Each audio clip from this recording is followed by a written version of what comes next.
Fond du Lac, Wisconsin.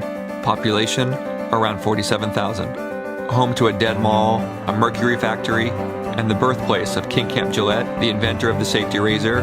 Also home to Don Gortsky, the world record holder for eating the most Big Macs, and where Colin Kaepernick spent most of his childhood. If you've never heard of Fond du Lac, you're not alone. It's here. It's also the home to Philomena, a young boho chic fashion enthusiast, and Andy, aka AV Super Sunshine, an eccentric musician still chasing his rock and roll dream. One of those people you can't figure out. I'm a star and baby goodbye. AV and Philly fell in love about 6 years ago, got married, and still live in Fond du Lac today. I should probably introduce myself. My name's Jared. I'm a film director and producer. I grew up in Las Cruces, New Mexico, which was just 3 hours away from the alleged Roswell UFO crash site. But now I call Beverly Hills home. A few months ago, AV called me up. He said, "Hey Jared, can I trust you with something?" I said, "Yeah." He tells me around 6 years ago, he and Philomena were abducted by aliens. He said, "I want you to do a film about what happened to us." I had done some music videos for AV and Philomena in the past, but this project was different. I told AV I needed to think about it. I've seen a lot of UFO headlines and articles recently, including some featuring UFO videos supposedly shot by our military pilots from some sort of recent Pentagon release. So UFOs and aliens seem to be a hot subject right now. Ever since man has looked up into the stars, he has seen strange objects in the skies. But the search for proof of extraterrestrial intelligence has produced disappointing results. The military has been especially secretive about its advances, while always searching for the perfect weapon. But when it comes to matters concerning the welfare of our planet, the living beings on it, or potential clues to the mysteries of the universe, many believe it should be our right to know. The best so-called evidence has only been a few photographs and film clips, but now, all that's about to change. A few weeks passed, and then an email came in. It was from AV and Philomena. They sent me an artsy mock-up home film they created to help me better understand what had happened to them. I downloaded it and watched. Check it out. Alien abduction. Why did they let us remember? Philomena bought concert tickets for my birthday. I didn't want to go. I felt an unwanted event was going to happen. Something we didn't want. AV had been depressed for so long. I just wanted him to have some fun. We stopped for coffee at a truck stop on the way home.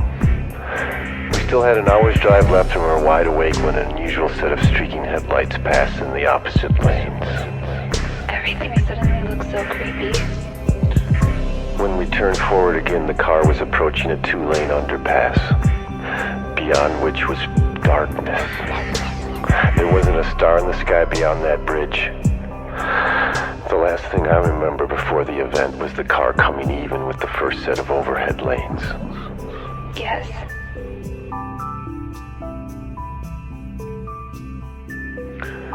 We're not sure who became conscious first. I think he did. I was draped over the front end of some sort of machine. The machine itself was draped in darkness. Like a black velour blanket, but the fibers were made of darkness. My arms and legs were stretched and held by an invisible force. My body was vertical and aimed at a large screen, about 10 meters away. The screen was about 10 meters high and about 30 meters across, and was draped in the same darkness as the machine. We could make out shapes of beings behind it. And we could hear voices. So many voices at the same time that they masked each other like ocean surf. Instead of human voices, it sounded like thoughts.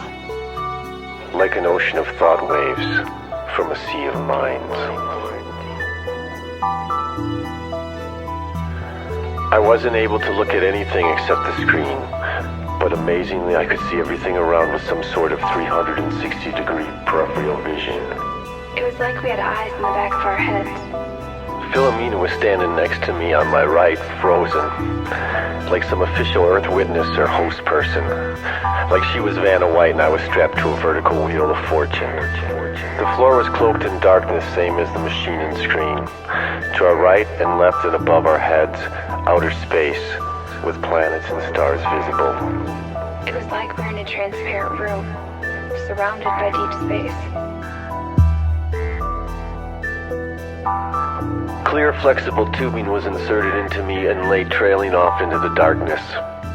Like the kind hospital IVs use, except these had light particles flowing through them. Some tubes had particles flowing into me and some out. There were dozens. You couldn't see where they ended. I swear they were pumping energy into me, mixing it with something inside me, and then light piping it back out to their entire planet. It was like I was powering something, or entertainment, or both. It felt like we were being televised, and this was a big event. When I was given the name AV Super Sunshine, that's when things started to fit.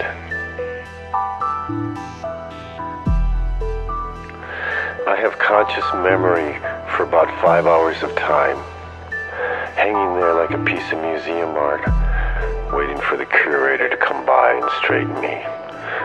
It was a long 5 hours. I felt calm, but yes, at least 5 hours of Earth time. I have just a vague memory of being unhooked from the machine, but what happened next was amazing. What happened next stole our attention. Re-entry. It felt like we were dropping at hyperspeed. The whole trip, me and Philomena were facing each other, eyes locked. Everything around us was blurred and moving fast as lightning. But we were in slow motion, inside some sort of delivery pod. I remember thinking, a path to freedom. Not freedom from the aliens, no. They've infiltrated our belief system. Philomena refers to another type of freedom.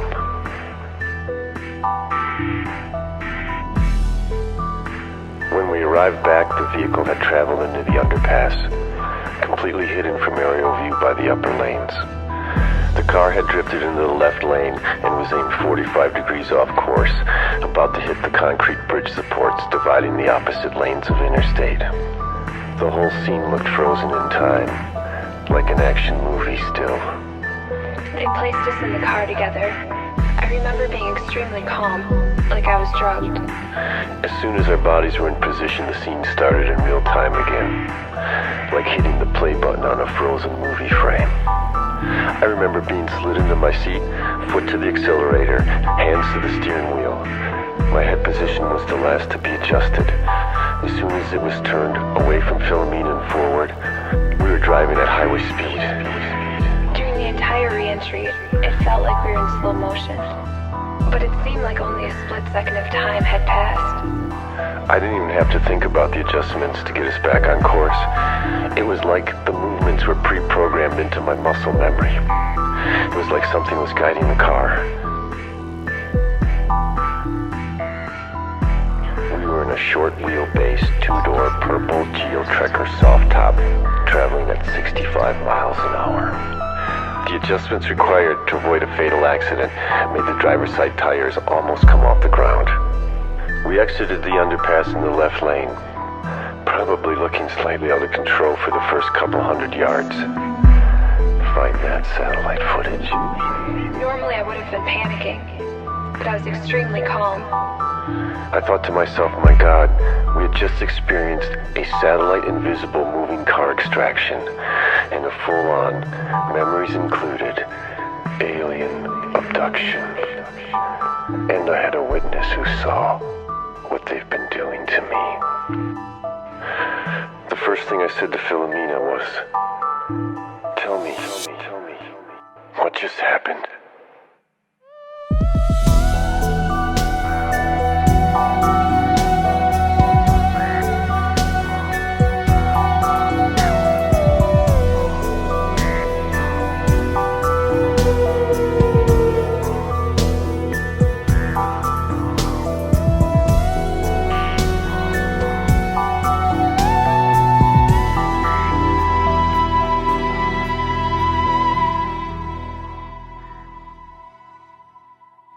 something inside of me was intrigued. For some reason, I just wanted to know more.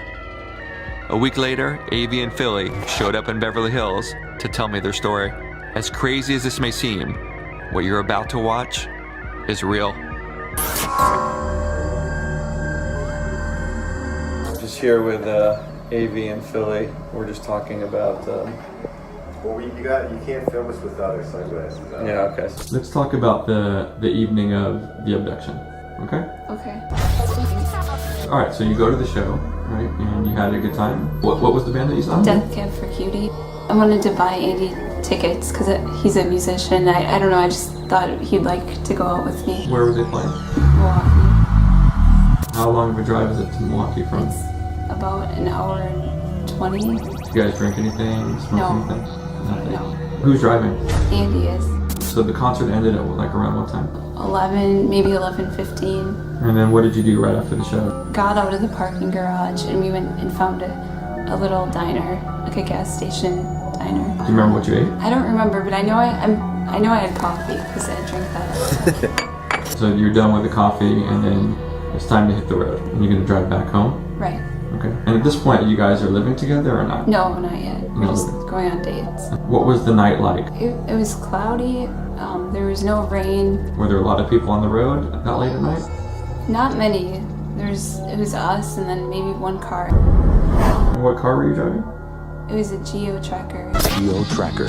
Sometimes it's a convertible. Sometimes it's a rugged 4x4. But it's always an adventure. So how long were you on the road before the abduction happened?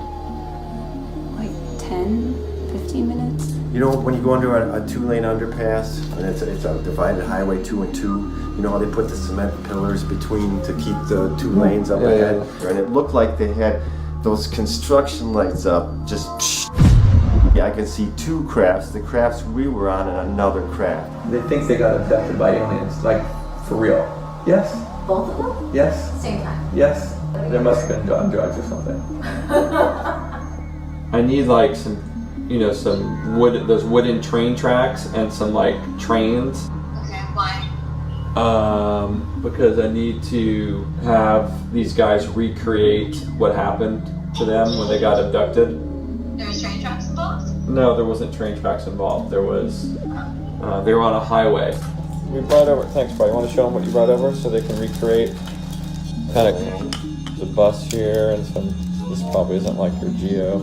No, not open. We were driving underneath. We were like this after we had gotten coffee and we were wide awake. And we like to talk, so we were just having a conversation. As we were driving, it's like we were approaching the underpass, and for Lac, it was. So This will be the underpass. Okay, great. Let's see. We were going underneath it, and then I blacked out. I remember being conscious enough to see, we were driving and I knew that the underpass was coming up and I could see it. I don't quite remember how far under, like we were like coming up to it, and that's about as much as I remember. And then I went off planet with Andy. When they took us out of the craft at first, they took us out together and we were still face to face. Then all of a sudden you were on a spacecraft? It's unbelievable. They can take you out of a moving car and put you back in. These guys are crazier than I thought. I'm trying to take this serious, but man, I just want to laugh sometimes because it's so stupid. I mean, they sound like crazy people. Pulled out and then onto a spaceship. They can't be serious. The moment anyone says the word UFO, I immediately think of little green men, tinfoil hats, nothing all that serious. But I decided if I were to really try and understand Avi and Philly's story, I needed to do some digging. June 24th, 1947, Kenneth Arnold, an American aviator businessman, was flying near Mount Rainier in Washington State. He was searching for a transport plane that had gone missing in the area. He ended up seeing something extraordinarily strange, a series of 9 unusual objects flying in a V formation. He estimated the speed to be about 2,700 kilometers per hour, which was 3 times faster than any aircraft at the time. He described them looking like saucers skipping on the water. The news of the sighting suggested that he saw things that looked like flying saucers. The misquote turned the word flying saucers into a household name. As a result, sightings were coming in from all over the world, claiming to have seen these flying saucers in the air. In fact, there were over 853 flying saucer reports in 1947. In 2015, the Department of Defense released 3 declassified videos showing U.S. Navy pilots encountering what appears to be UFOs. In a bizarre turn of events, it took a global pandemic to shed even more light on a supposed UFO cover-up. In 2021, the U.S. issued a COVID-19 bill, and strangely, buried in the pages was a call to release a report on UAPs.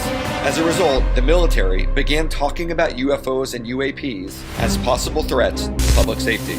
Are these 3 videos the only videos that you know of the United States government has that shows these unidentified aerial phenomena? No, absolutely not. These are probably some of the least compelling videos. In some cases, we've seen these things 50 feet away from the cockpit. So what could they tell from being 50 feet away from it? With all due respect, I no longer work for the United States government in that capacity.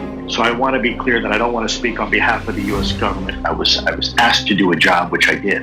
However, it was my understanding the conclusions that I came to, and by the way, every other person in the program unanimously came to the realization that these things are indeed real. Over the past several decades, we in the Department of Defense and the intelligence community have been noticing things in our airspace that don't have wings, they don't have cockpits, they don't have even an obvious sign of propulsion like an engine, and yet still they're able to defy the natural effects of Earth's gravity.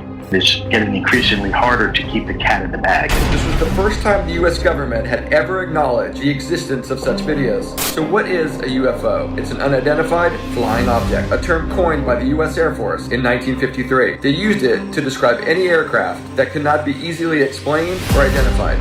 A 2019 Gallup survey showed that 33% of Americans believe that aliens and UFOs have been visiting planet Earth, and nearly 50% believe that the US government has been hiding information from all of us. There have been over 90,000 UFO sightings since 1905. That's an average of 6 sightings per day. And to add, every day, FAA, Air Traffic Organization, provides service to more than 45,000 flights here in the U.S. The FAA reports there is as many as 5,000 flights in the sky above the U.S. at any given minute. They also report that here in the U.S. alone, there are over 16 million flights per year serviced by 520 air traffic control towers and serviced by over 19,000 airports. They go further to report that there are over 167,000 fixed-wing aircraft, over 10,000 helicopters, and over 34,000 experimental aircraft here in the U.S. alone. Another consideration, the number of drones in the U.S. for recreational flying is estimated at around 853,000, and the commercial drone registrations are around 318,000. That's a total of over 1.7 million drones, and these numbers are just in the USA alone. Now, interestingly enough, most of these sightings happen on the weekends, and a time where most people are likely to be drunk. Most of the sightings occur during drinking hours. Now, I'm not suggesting that everybody who believed they saw a UFO was wasted, but it's hard to disagree that the timing is unusual. The truth is that most of these cases where what they believed to be UFOs were actually planes or clouds, weather balloons, or even getting confused with bright planets. Do you remember what the interior of the spacecraft looked like, or Not much. I was focused on Andy. Oh, so Andy was there with you? Yeah. Okay, so where was he? He was right here. So he was face to face with you? And I could just, from my vision beyond him, all I saw was black. If it didn't happen to me, I wouldn't believe it either. We were face to face, and we were in a very tight corridor. We were so close that our eyes were looking at each other's pupils. Why would they have picked you guys? Well, because we're the type of people to get it done, maybe. When you sit around and you say to yourself, wow, we're carrying something that we're not supposed to give directly to our government because the people won't find out. The people are supposed to find out. Now, when you start thinking that, and you try to go to the grocery store and lead a normal, happy life, well, then you can become very unhappy and unsettled because you haven't found the person you trust. You call some people with this kind of information and they run away. You find out they laugh about it, say, yeah, I saw a UFO, man, but try to find some help. try to find some answers. 2004, off the coast of California, an F-14 super training exercise was suddenly interrupted by a call over the radio that would come to define Commander David Fravor's career. It's honestly the strangest, most obscure thing I've ever seen flying. Fravor, a commanding officer of the Navy Strike Fighting Squadron 41, and another F-18 scrambled to check out an unusual radar blip 80 miles off the coast. As soon as we look down, we see the white water, and then we see this little white tick that's just going forward, back, left. It's like ping pong, like a perfectly smooth white tic tac. 1 minute it's there, and the next second, it's like magic. Its ability to move, to shoot off, to move at a 90-degree turn at unimaginable speeds. These tic-tacs, by the way, there were multiple, many of them. They were descending from above 80,000 feet, which is the height we know because that's the scan volume of the Spy 1 radar, down to sea level in less than a second and a half.